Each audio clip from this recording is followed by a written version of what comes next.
Tony Hawk is in uncharted territory this week. He's on an international speaking tour in Belgium, Sweden, and Norway. He won't be skating on this tour, though. It will be just him, a microphone, and an audience. Our John Howard sat down with Tony to talk about his new venture.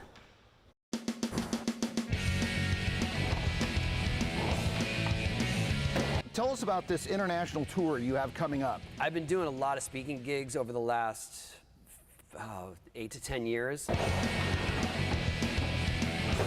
This is the first time ever doing it on my own, like actually selling tickets to events. I don't know if it'll work, but it's fun, and I'm still trying to recover from an injury, and I am skating, but I'm not skating at a level that I really want to do it in public. So that allows me to still do appearances and be out there. Let me also ask you, the documentary Until the Wheels Fly Off, was that the name of it? I watched that, great documentary, and you touch a little bit on mental health.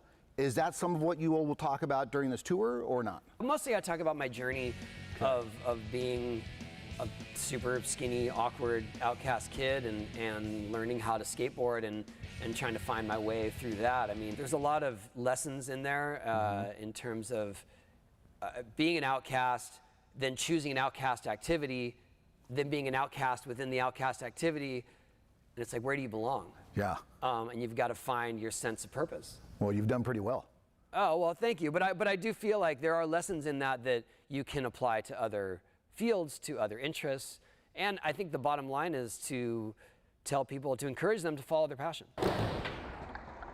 In the documentary, we're touching on the sort of pressures that I was under as a young, successful professional skater, which was very uncharted because no one had done that before.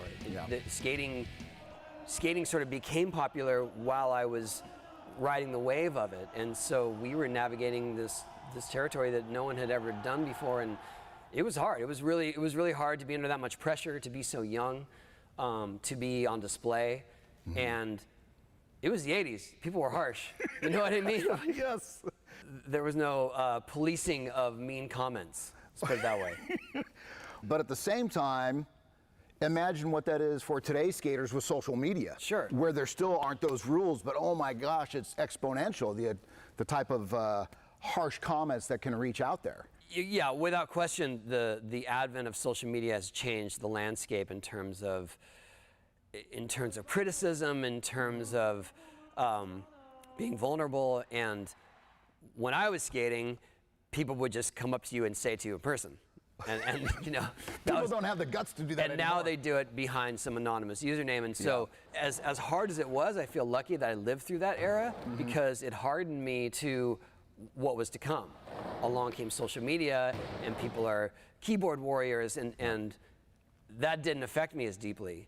And it kind of, I had this shell that I had created, and it was like, you know, that's just all nonsense noise. And I hope that at the very least I can pass that on to maybe kids who are coming up in the age of social media to say, you got to just ignore it. Like, it's like having one heckler in a comedy show.